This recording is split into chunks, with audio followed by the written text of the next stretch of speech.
Hey, Ursula here. You know how they always say you got to build a better mousetrap? Yeah, well, we're working on that for the deer. Right now, so I'll step back so you can see this a little better. All right, this is a frame, just PVC, attached to some rebar that I put up last year. And I'm doing the exact same thing this year. And this is a path so that I can get around. And then I moved this shelving unit. It's a folding shelving unit. And it's not wide enough, but it's also not tall enough for most of the plants. So I just stuck it in here to keep the deer from getting in here. Okay, and last week, let's try that. Last week, the deer went and chomped. And it looks like they are still getting in here, because that is definitely chomped. Okay, but these guys look good. I clip them. I think every week I have to add another clip till they reach the top, and then if necessary I will like extend those, kind of lean them so they go diagonally, so that there's just a little bit more room for them to grow. These are purple Cherokee, and I'm not quite sure how tall they'll get. The poles are 6 feet, and that's about as far as I can reach anyway. We're going to take a look at some other areas and see what I have to do to keep those deer out. Okay, so we're in the front yard by the quince tree. We've got some pretty intense sun today, which also, since there's not a cloud in the sky, means it's going to get pretty cold tonight. It's going to go down into the mid 40s Fahrenheit. So you can see I've got a lavender here. It's doing fine. All of the things I transplanted. The amaranth. Let's see if I can do a zoom here with plants in my hand. The amaranth is a red-leafed thing going across here. Some of them look like they moved around, or maybe I was drunk. I don't know. I don't drink. But there's a few that moved around a little bit after I planted them. And that's very crazy, because as far as I know, plants don't walk.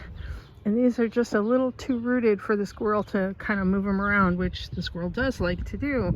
But what I have is a very strange contraption here. I do festivals, medieval rent fairs, and I have a friend who's a blacksmith. And my friend the blacksmith made me, I'm gonna set these down so I can talk. He made me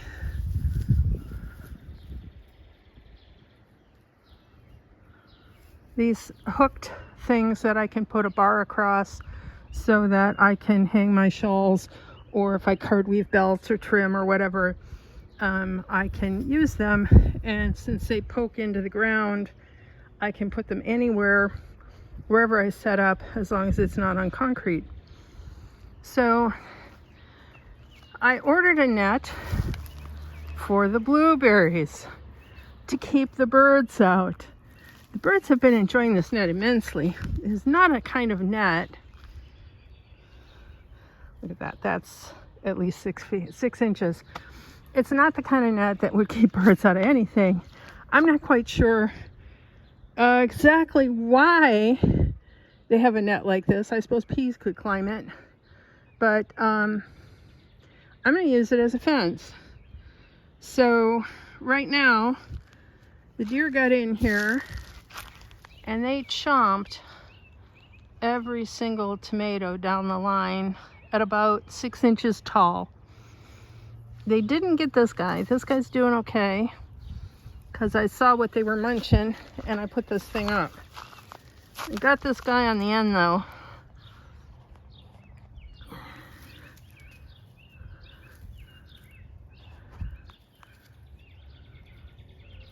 Totally bit that off. I don't know if you can see that.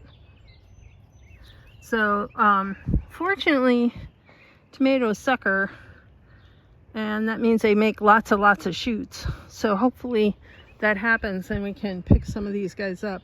I'm not quite sure what to do about the tomatoes in the middle. I really don't know. I've had to go to some extreme lengths, and we're going to take a look at some more of them in the back. Okay, so we're in the backyard now, under the shade of the mulberry, which is very, very ripe with fruit. I need to get out here and pick. The potato patch, whatever was eating my stuff, is leaving the potatoes alone. And since the strawberries are in the potatoes, they're leaving them alone. I do have beans planted in here too. I don't know if they'll come up. We got to the point where the potatoes in here are getting leggy. They're getting really tall. And I really don't have any more cages for them. But I took these gates. I bought this fencing thing, and it turns out it fits exactly perfectly inside my cinder blocks.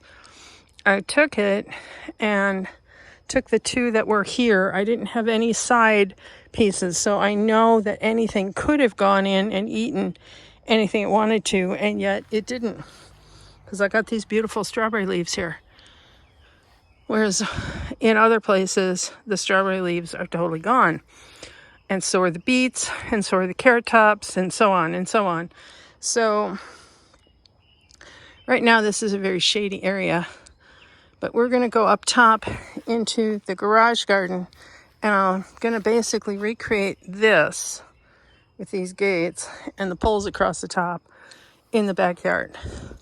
Only since I don't have enough of these scalloped pieces, or even the square ones, I'm going to do something a little different, because I do festivals, and after 20 years in business, I have rusted sidewalls, grid walls that I use to hang my yarn on or my hats. And so, I don't know if you can see, I'm going to try and get with the sun behind me so you can have a little better view.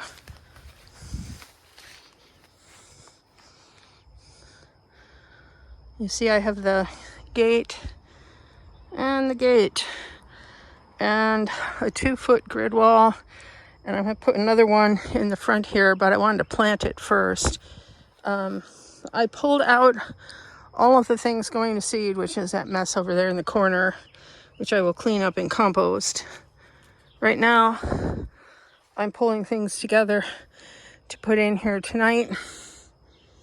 You have to excuse me, climbing up here, up the hill, makes me always winded, and I apologize for that. That seems to be a problem with the sound in my videos. I can't get the fact that I'm breathing heavy out of it, but I am breathing heavy, and it is hot right now. It won't be for long, but it is hot right now. So these guys are Hakurei turnips. They're a salad turnip. Over here, I have a few radishes, and I also have some leeks in here. And I tore out all of the arugula and the scraggly lettuce that was in here. And the board, under the board, I planted something called Little Fingers carrots. And the board will help them make contact with the soil evenly for the next week to 10 days. And then I'll take it off so that the sprouts can grow. But it takes about 7 to 10 days, and they really do need to make contact with the soil, and a board seems to help. So we're going to try that method. And then I set up the PVC for the end, because I have another one of those rope ladders. I don't know what else to call it. That's not a net. And I'm going to set up tomatoes along the back. And a couple of those limbs are coming down. I think I can reach them with the pole saw.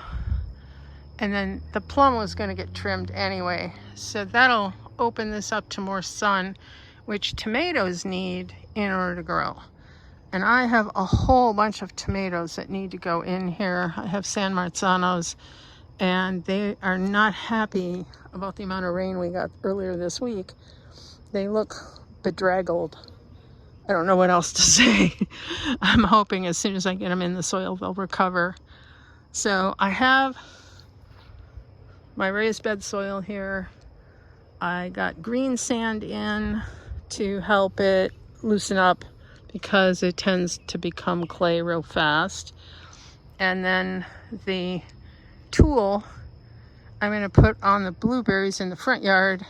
I'm going to take these wire hoops that you see in the far section. I'm going to put those over the blueberries. I have little joiners to make it go over the top of the blueberries because that's kind of low for blueberries.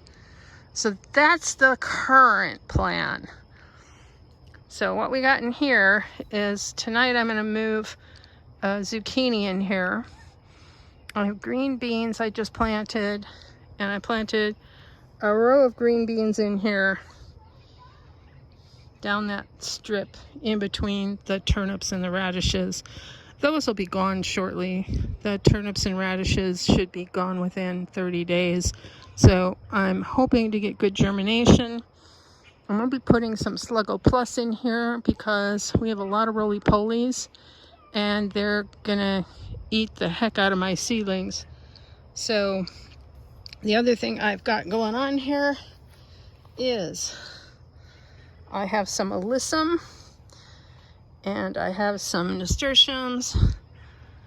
There's my zucchini, and that's a cinnamon basil. I have a lot of cinnamon basil. So I'm going to fill in some of these holes up front here. They're going to be on the outside, and if the critter, whatever's eating this, decides it wants to eat spicy basil, it can knock itself out because I've got close to 15 of those plants. So I'm sure there will always be basil. Anyway, take care everybody. Happy gardening.